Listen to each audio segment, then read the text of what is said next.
Hey guys, what's happening? It's Ed. Happy Friday. This is a quick call, probably 15 to 30 minutes, depending on how deep we go in the amount of questions. I'm in my backyard. My kids don't know I'm down here. I was hiding from them. Want to update you guys on a couple things. Actually, I'll introduce you to everybody. Their first day out of school. A little crazy around the house. You see, I'll say hi. Craziness. So, hey, I wanted to cover this topic because some of the questions coming in are really good, but in a lot of ways are the wrong questions. And I'm seeing mistakes happening that are a basis of sequencing, okay? And I'll explain that in a second. I also want to remind those of you guys who've been in the group that on July 17th and 18th, I'll be hosting a private intensive right here in my house. I'm limiting it to max 20 people, and people are already registering and coming in. So if you're thinking that it might be something for you, let me know sooner rather than later, because I'll be pushing it pretty hard over the next week and a half until I have this thing filled. So that's some housekeeping. Number two is you can't think about scaling too soon. It's actually a function of your goals and why you're getting into the business. So if I say, hey, let's go over sequence number one, part one. What's your goal with this business? You're in this group, you've followed me or you've bought something from me, downloaded a PDF, like all those positive things, right? It's all valuable, but why? Like, what are you doing? What's your goal? And are you like putting a pie in the sky goal out there, or do you really know what it is you want to create? You just haven't created it yet, or you're at a certain level and you're just waiting to take it to the next level. I'm trying to organize my stuff here, guys. Sorry. And there was bird turd on like one of the seats, so I'm moving over. And the reason why that's so important is because that if you can clearly identify, hey Ed, this is what we want to do. The typical supplement business is going to generate between 10 and 20% net profit. Obviously, that'll change a little bit if you're like a Amazon marketer. And you're actually able to make that work on its own today. What we're finding is that model on its own is extremely risky from the perspective of, you can get knocked off way too easily in that business. So that's kind of tough there.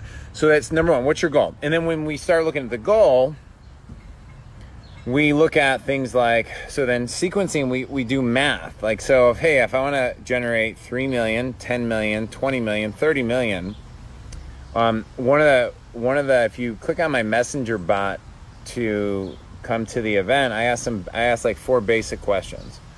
The one question is, what's your average order value?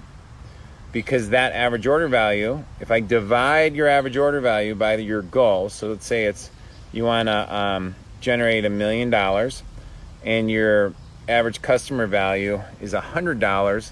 I just take $1 million, divide it by 100. I think the number's 10,000, right?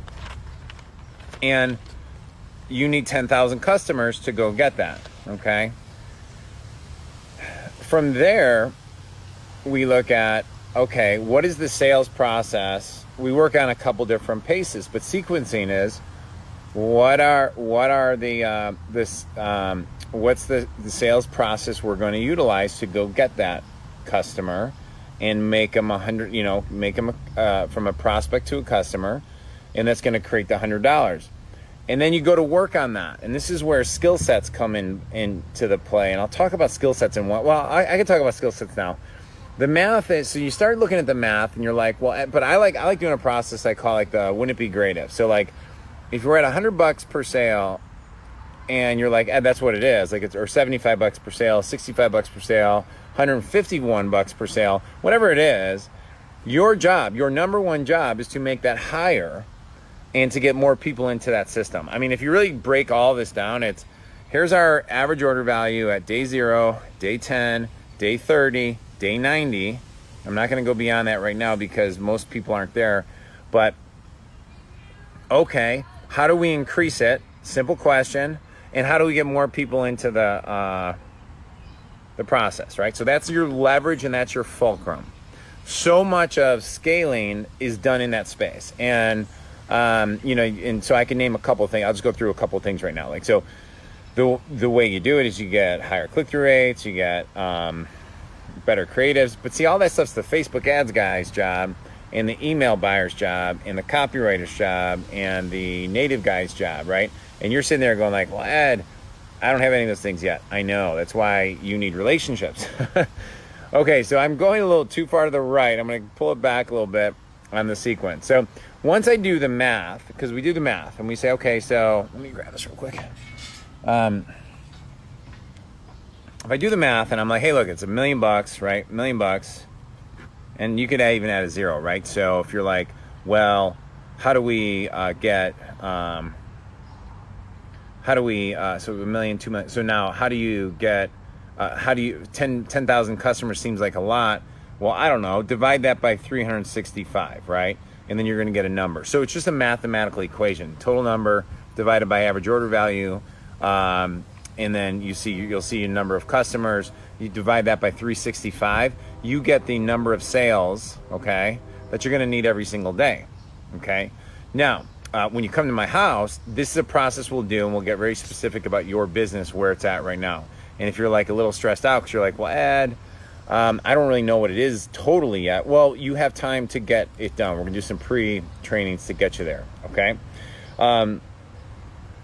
But now, scaling, so that's your leverage point, the sales process, the average order value, and your conversion rate, because that'll determine your cost per sale, okay? But what is a really, really important thing before we go into, after we do the math, this next step could be either first or second. It doesn't really matter. But it's who are we going to help? Like, who's our target market? And then who's the model that we're going to use for a sales process, okay? So who's our target market? I'm writing this down so I don't get off the rails because I can tend to just go off the rails. So target market, and then what's our sales process? And so when we do the sales process, by the way, it's a semi-advanced strategy, but I posted in the group the other day, like it's an older methodology that I shared, like tech-wise, like some of the tools might not still be around, but it's still the same one that we use for everything. And I'll explain that here in a moment. So inside the who's your target market, and you guys can comment on the links here below. I mean, you guys know I'm engaged in this group. I'm in the group. The target market, I don't want to get too specific on like, is she, but you do need to be like, I'll tell you the mistake is that one of the key things we'll look at with scaling is, have you identified the one person or two people, two avatars is good, that you're solving their problem or serving? And then if you have, then we look at this, like we score this. We have a method of scoring it. But some of those things that score it and will give you a better indicator if you're on the right track of scaling or not, have so much to do with the immediacy of the problem. Okay, so like Jesse Itzler tells this great story. He tells this great story, and he actually shares it. I think he might have shared it at the event, but he talks about, he's like, let's pretend we're all billionaires, right? And we're sitting on a beach, and we're surrounded by supermodels, and they're rubbing our backs, touching our shoulders, whatever. And you have a sore throat, and it's bothering the hell out of you, and you can't get rid of it. What's up, Chris? At that moment, the sore throat is the only, like, say we're in Fiji on the beach, life's great. At that moment, all you care about is getting rid of the sore throat. You don't care how much money's in your bank account. You don't care that you're on a luxurious beach. You don't care that, you're being treated by all these beautiful models, blah, blah, blah. all you care about is removing that sore throat, right? So it's the same thought process with selling. Like if we're going to sell a product, supplement, superfood, like there's something we're testing on the greens product, because everybody's selling greens products, right? Greens in and of themselves are not necessarily a unique product, right? The majority of the population is probably at a stage 3 awareness where they know they have, they need to be consuming more greens. I think everybody watching this at some level goes, gosh, you know I need that, or I need it, right? So one of the key things of increasing conversion rate, and see how these things start linking together, is when you tell me like, hey, Ed, blah, blah, blah, this is my target market. One question I'm going to ask you when we're at my house, the Live Intensive. Yes, I am selling my Live Intensive because I think that if you're in this group, you would benefit beyond measure by being in the room if you're serious about taking your supplement, superfood, nutrition business to the next level. If you're not, don't stress it. Just keep doing what you're doing. You're good. But if the immediacy, one of the things is we look at your target market, and then one of the questions we're going to say is like, is your product solving on a scale of 0 to 10, like what level of pain level is it solving, or fear level? So like whatever those might be, inadequacy, fear, pain, shame, embarrassment, any of those things, right? That's keeping these people up at night. And what level of it? If you're like, Ed, it's like a 6. No, bro, we got to be at like 8, 9, 10. We got to pulse it up a notch, right? And so that's where the art of targeting and messaging becomes so vital. And most guys don't know how to use that. Like they become too bland. They look at Organifi and they say, look at Drew Canoli's doing like, hey, I'm the cool superfood dude who knows how to like smell like patchouli oil. And I love Drew, and he's kicking ass. He's doing amazing stuff. But what he's doing is not necessarily like, if you give that to a ClickFunnels guy or designer, they're going to just rip off his page, stick it on your site, and you're going to wonder why it's not working as well. And you're going to be like, man, we're doing all the same things, but we're not. No, you're not. You're not doing something, right? He's serving a market that's different than most of all of ours, and he's got a personality and a brand that's just different than most of the people in this group, right? Maybe there's a few of you. And I always say, like, you got to figure out who you are in order to properly grow the business and build a business you totally love. But anyhow, so what we got to look at is like, what's the pain level and what's the immediacy of it? And when I say pain, like I said, it could be any of those things, but we want to see like what's driving them away. And then what's the immediacy? Like, is it right now? Because then if they're in high pain, there's a huge immediacy, and they have and then here's another criteria. You could write this down. And they already have shown or demonstrated the ability to purchase products, like natural products. That's your customer. And historically, we could look at the conservative population. If you go to the male, you're looking at male 45, 50 plus. They buy finance as well as health. If you're looking at female, you can go a little bit younger on female. And actually, I'm going to take it back a little bit. I guess for millennials and stuff, there may be like no one knows what political side they're on. So I'm going to take that away a little bit. They're just all confused about a lot of things, but it's okay. We all are.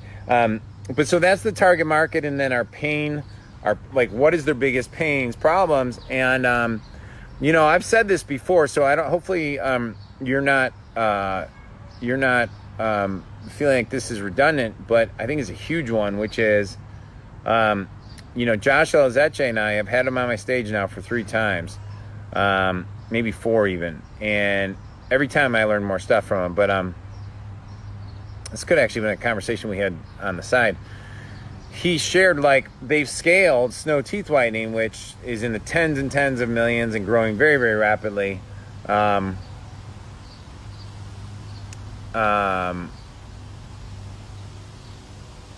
they have grown off the back of their most profitable customer. That line right there, they have grown off the back of their most profitable customer. That is huge, right? That is huge. And so that should be for you as well. So the sequence of takeaways is, who is our 1 or 2 avatars? Okay. And then what's their biggest pain points? At that point, when you look at the customer,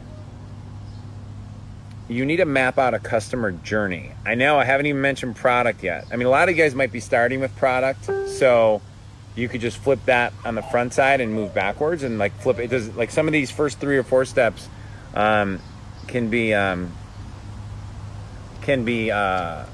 sequenced like a little differently. But the biggest mistake I see people make is they'll call guys like Chris. Chris is watching right now.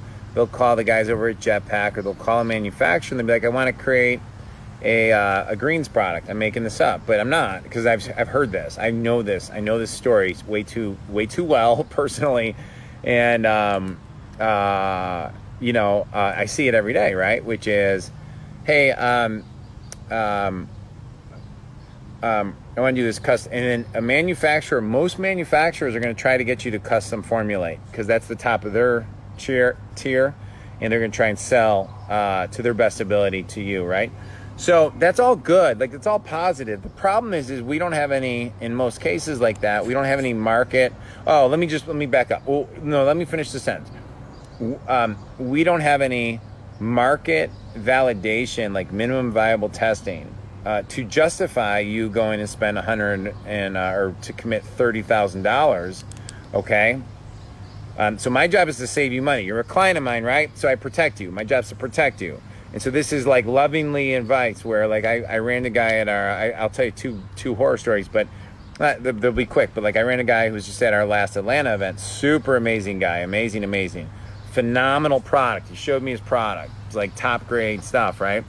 And he's struggling with sales. And I asked him, I said, well, how many products do you have in your customer life cycle?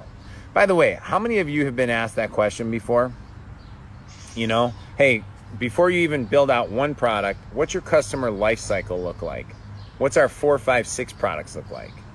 And then we work with because with the big misconception, this is a big mistake, huge freaking mistake I made when I was in direct mail. Doreen could vouch for this. Doreen is in the group. The big mistake I made, man, was I had one amazing custom formulation. I had one amazing Magalog sales letter. You know, it just kicked ass. And we were like, oh, well, we're going to try and create everything custom formulated. And so what happened with that is speed, cash flow, and those were the 2 big things: speed and cash flow. Custom formulations take a while. Copy, I'm gonna custom formulation. We gotta go get expensive copy. Like, my first copywriter I hired was like $25,000. People like balk over shit like with me, like for $500 or $5,000. I'm like, dude, I went into direct mail and I spent $25,000 to hire a pro. That pro has generated literally $80 million off of their work. So what's more expensive, trying to do it yourself or hire a pro, right? People don't think accurately enough, right? Do you want it fast, or do you want it super slow? And so people hold on to their wallets thinking they're saving money, but they're actually losing time and money at the same time. Okay, so where did I go off on a tangent? So I was talking about target market. Anyhow, there's the key early on is, so one guy was telling me how he hired a ClickFunnels guy. They built the website, blah, blah, blah. Turns out he had no experience in health, but he hired him anyway. And he lost a bunch of money, or no, he lost time. So 6-9 months down the road, he's cash tight. And you guys got to realize that every day that goes by that you're not cashing in off your customers and sales aren't coming in, 3 things happen. 1 is you lose money. Number 2 is you lose momentum. Okay, like, that's huge. Momentum. People follow people with momentum. They don't follow things like, we're in the goldfish economy, right? So how do you get people's attention? Well, that's also about, teams you work with, yourself, like your own attention, right? If something's just tripping along and you're not committed to it, you're better off just stopping than you are doing everything at a slower pace, right? So anyhow, So the third thing that happens is you lose mojo and you lose confidence. And I've experienced this personally. Like, this is something I totally get, man. If cash flow stuff done, your mojo and confidence is going to be gone, okay? So that's number 3 on that. Okay, so that's enough about the market. Talked about product life cycles. You need 3 to 5 products out of the gate. If you don't have that, you can either work with a private label company or partner. Like, go to my infrastructure is too busy, but this is what I would say is, like, find guys in this group who have a cool product just like yours and say, hey, I want to put your product on my back. Guys are going to be like, really? Like, yeah. So we'll JV on the product, man. 50-50 off of it. That's the way to think, right?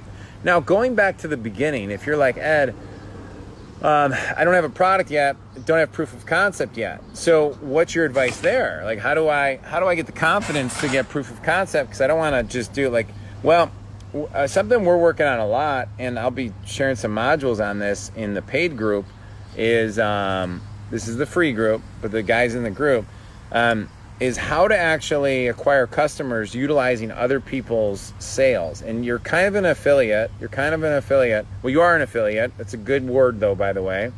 But you're also learning how to generate customers for yourself by generating leads, by generating traffic to someone else's product. And the only advice I'd give on that, and we can go more in depth on this at another time, is that if you're going to do that, make sure it's the same target market that you're going to be going into.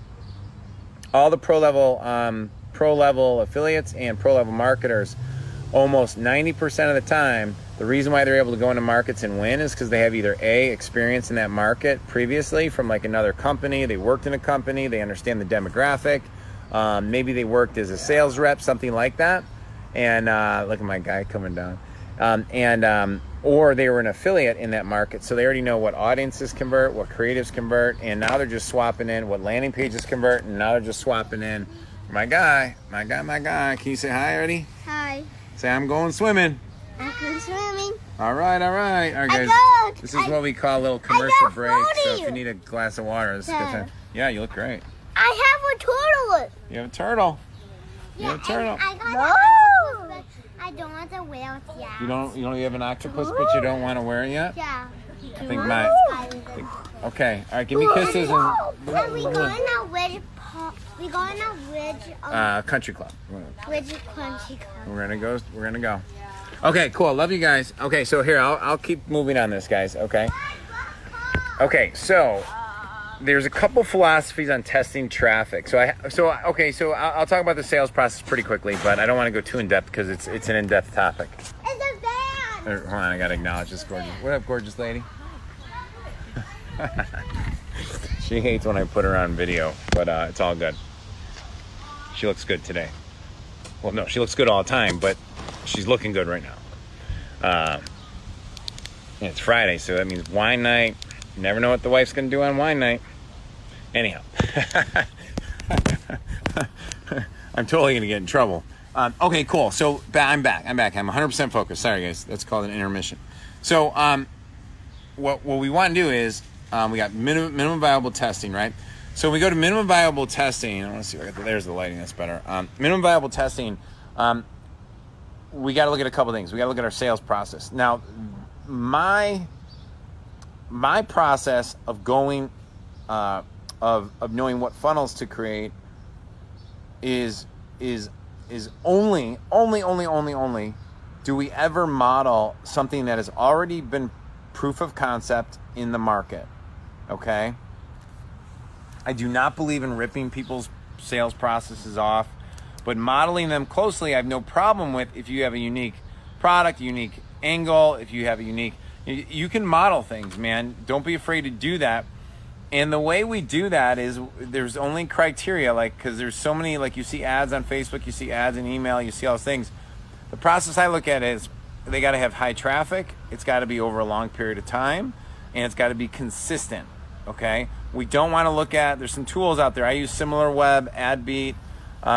There's some other less expensive ones, but I'm looking for, I'm not looking for like quick hockey stick things. I'm looking for things that are 3 month, 6 month, 12 month run rate. Okay, that means it's working over a long period of time. We don't want to spend time following gimmicks. We just don't have time for that. It's too gimmicky.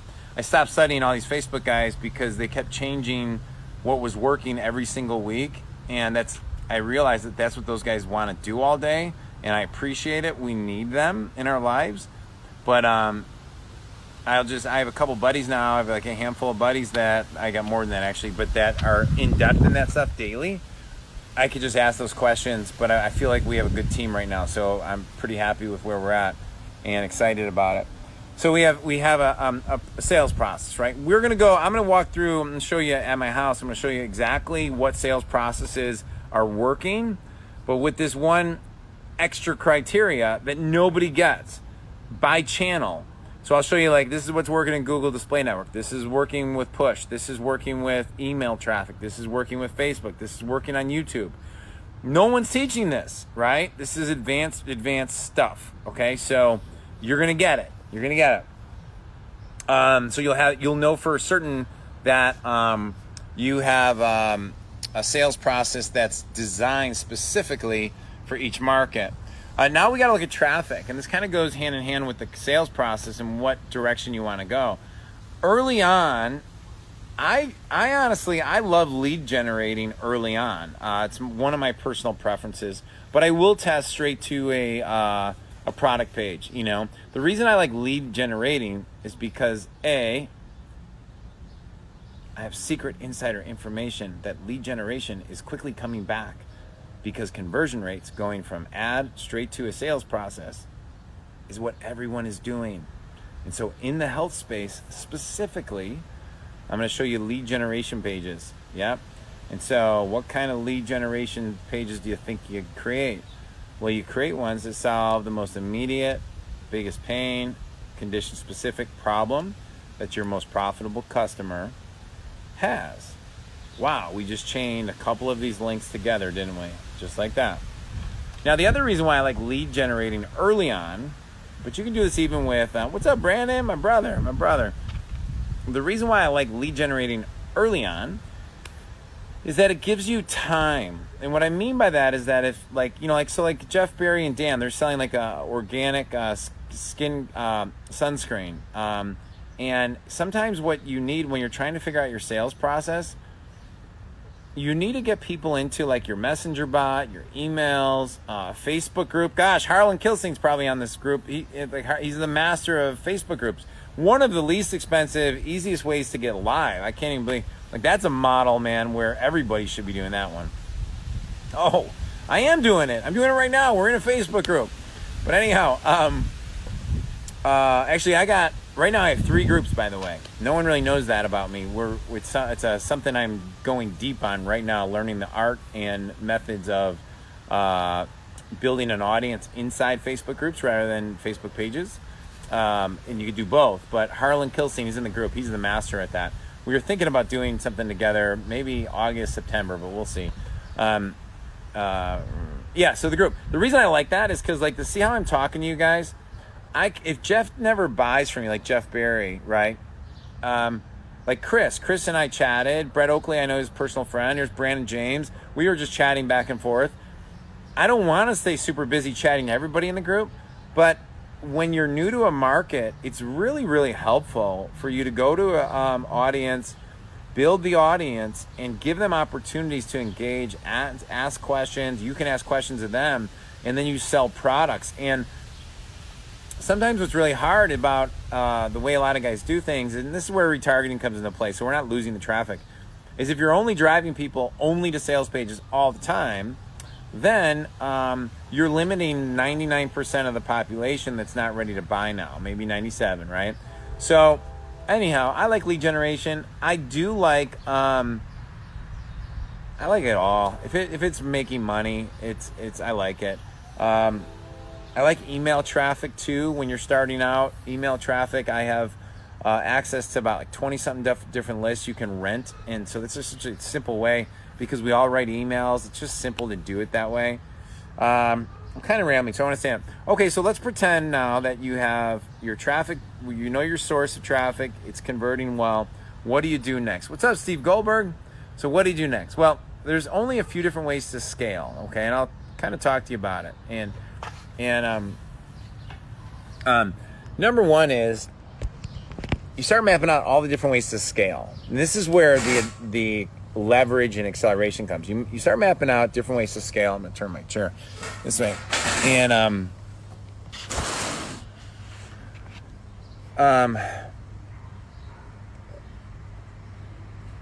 you start mapping all these different ways to scale, and here's what some of them are. Number one, you can go deeper into your market. So if your demographic was 50 plus, I'm making this up a little bit, female, you can look at all your stats and be like, okay, cool, here's our most profitable states, demographics, blah, blah, and you expand the demographic. So now we're gonna go after 45 plus and 40 plus and see how those behave. That's one way. So you're expanding age-wise, and then the other way you can expand is gender. So now you're like, well, we primarily, and I have a great friend of mine who runs a $30 million a year company in the supplement space, superfood space, and they primarily served women only.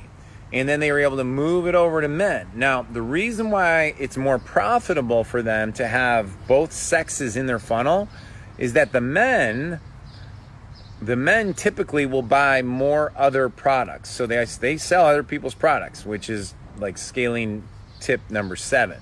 And so the life cycle of that individual is greater than the female in their setting, right? It makes sense for them. I'm not saying that across the board that's what you should do. So we can scale by ages, we expand the ages, and then we expand by gender, sex, right? You can go deeper into a family if your product makes sense, where maybe you start with mom and now you go to the whole family, like a company like No Foods. When we were generating $15, $25, $35, $70,000 a day in sales for them, I was so geeked up because the whole strategy was win mom, win the family. That was the whole thing. Win mom, win the family. And so, okay, now how else can we scale? Well, we go geography, right? So some businesses may start in certain locations in the United States and expand all the way across the United States.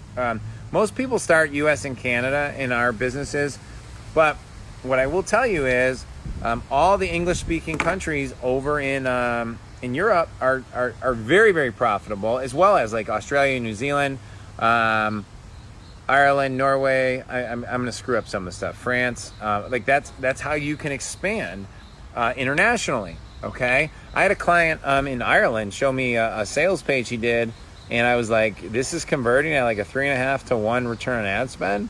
And he said, yeah. And I was like, well, if you ran that in the United States, it'd probably be like a 1.5 to 1 because the competition and the fees are so much higher. So the other thing too, I mean, I'm giving, these are some good ideas right now, guys. Like these are right arounders.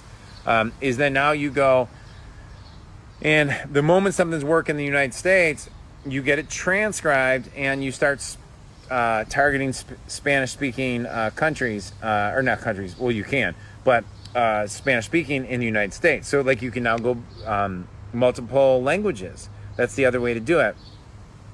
I'm probably missing a couple things. Oh, yeah, okay, channels, right? So, you're going to see the shift in channels really accelerate, where everyone's been talking just about Facebook for the last so many years. And they should. It's like the best, as John Belcher would say, it's the best platform on the planet for its ability to target.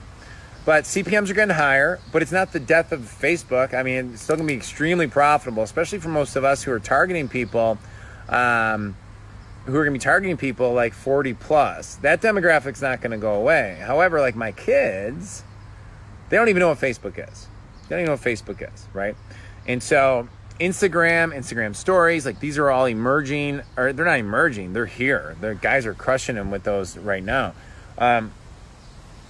YouTube's huge, man. I mean, John Belcher spoke at our last event, and I think I'm gonna figure out a free bonus for you guys. Anyone who takes advantage of our 2-day event here, like it's gonna be so irresistible that even if you can't make it, you're gonna be like, I'm gonna just sign up because it's that good. It's gonna be so badass.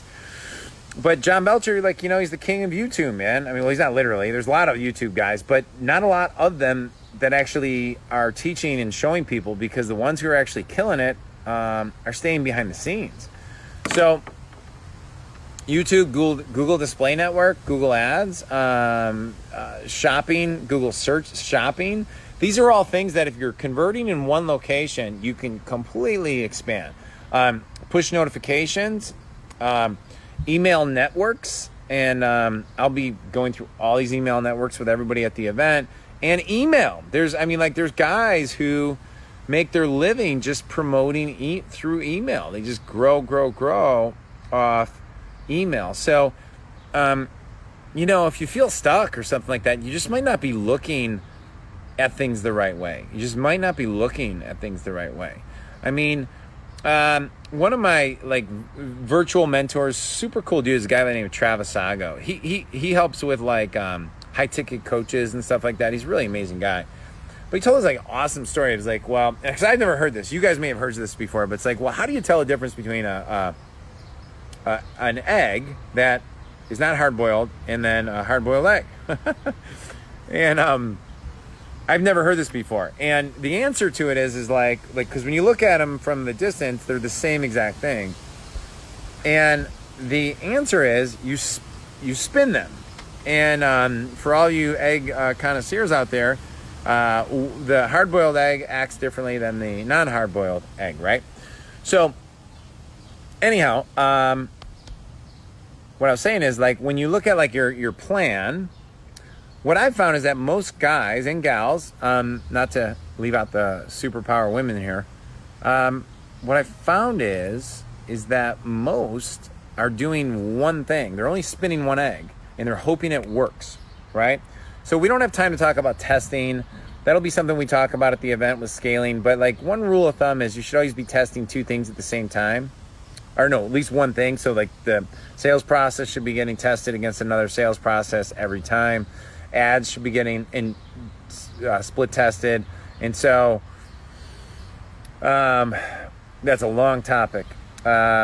Okay, so scaling. What did I not cover that I think is important for sequencing? Yeah, the life cycle. So after they buy or don't buy, what happens after that is literally where the pros make their money. And I'm just going to give you a couple tips. One is sell your products and don't be afraid to sell your products. Number 2, sell other people's products and don't be afraid to sell other people's products. 3, create multiple lists. This is something that I'm embarrassed that I didn't do this early enough. But if they buy your product and you led with blood pressure, you should immediately find a way to move them to another list that is a natural blood pressure news site so that you have the ability to mail them 4 times a day rather than 1 or 2 times a day. And then if you have a financial, this is just lateral thinking, guys. It's exponential thinking. But I'll tell you something, man. This is how you monetize your customer, because your customer right now, do you think they go to Amazon and buy 1 product a week or 1 product a month? They probably buy dozens of products a week. They like to buy stuff, especially if people are feeling like they're solving something that has shame, inadequacy, fear, pain, embarrassment, any of those core emotional triggers. The pure active buying is their first step of commitment, and they feel better every time they commit a little more, right? So it's really, really important to know that, okay? And then relationships. So how do you then go from one traffic channel to multiple traffic channels? How do you go to one thing working to 3 million a month, 4 million a month, 1 million a month, whatever it might be? It's through the power of leveraging other people's accumulated wisdom and talent. So if I wanted something to be to rank on search engine optimization, I needed somebody to do that, I would go to someone like Steve Goldberg. He's been doing this for, say, 10 years, 12 years, and I would not try and figure it out myself. It's just, I would learn a little bit about it so I understand it, and I don't get burned, which a lot of people get burned because they abdicate all this stuff. Oh, I'm gonna go hire a certified dude off of ClickFunnels or whatever, Upwork, but you don't know enough to know good, bad, ugly. That's very, very important. If I want someone who's a badass at Facebook ads or Instagram ads or YouTube, I like learning this stuff, but I'll tell you, my personality, and this, we'll wrap up on this, your personality and where it fits in the ecosystem of your business you need to have enough information to be able to, and knowledge to be able to push the levers of your relationships and have the good quality conversations. Most agency guys, the guys who are total badasses or guys that you'd want to bring in on your team, they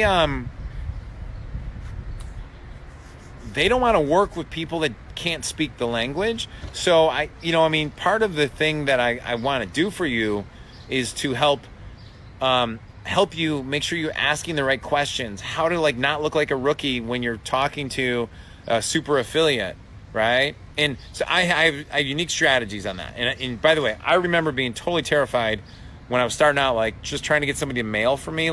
Do you mind mailing for me?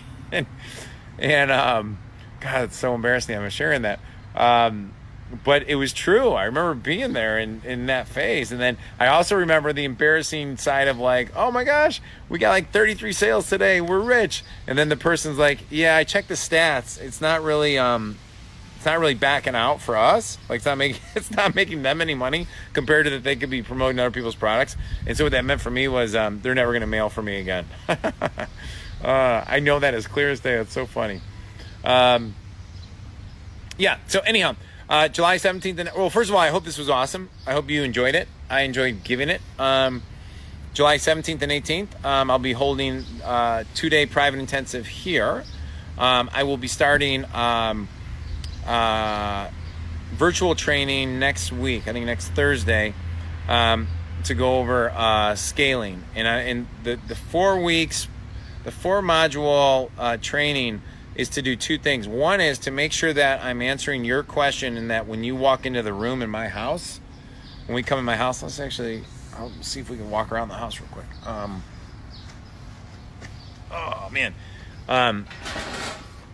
We had this addition put on last year. So we have the court. If you want to play sports, go crazy. But we have this addition put on this year. And I always wanted to do a small little group at my house. So we got the hot tub.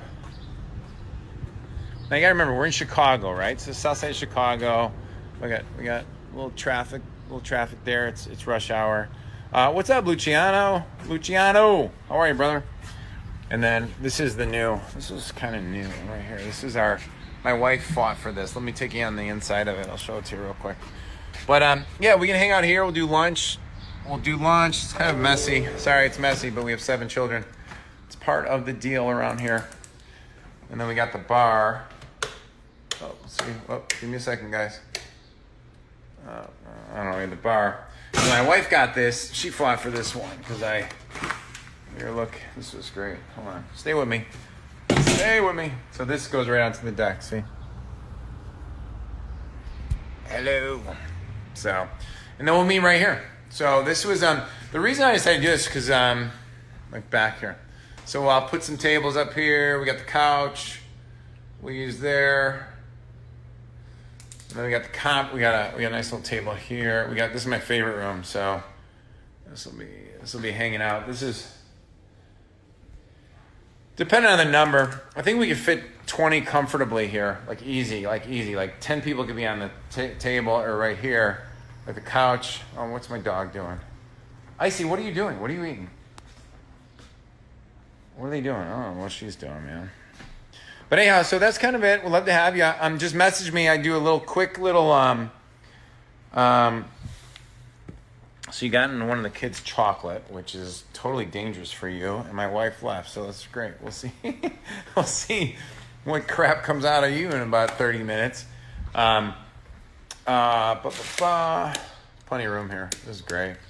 I've never done this before, so I'm kind of looking forward to it. We throw a lot of parties now. Now we have the addition. We have parties all the time. So this will look like a little bright. So anyhow, so here's what we're doing. We got the high tops here, high tables. So 1, 2, 3, 4, 5, 6, 7, 8. We got 3 more high tops over there. That's 11. And then we got a couch that would easily fit another 7 or 8. I could put up a couple tables here. This would be awesome. But anyhow, more importantly, when we were in Arizona, one of the things I just loved about it, and then what we liked about Atlanta too, but it wasn't at a house, it was at a meeting center, was just that when we hang out, you get deeper. If people have hotel rooms they can just go run up to and hide away. What's up, Rob? I got your registration today, Rob. I got your registration. I can't wait to meet you. There's just better conversations happen. You know, like when you're in this environment, it's just better conversations happen. We're not in a hurry. We're here together. And then first night or second night, we'll take we'll either do a bus down to my favorite steak restaurant, but we'll figure that out once we see how many are actually here, and we'll get reservations, do something really fun and cool. So anyhow, guys, have an amazing weekend. I'm going to put the messenger link here if you want to get into my messenger bot, which just asks a few questions, tells you the investment. I check those personally. So if you have questions for me personally, just ask. All right, peace out. All right, bye.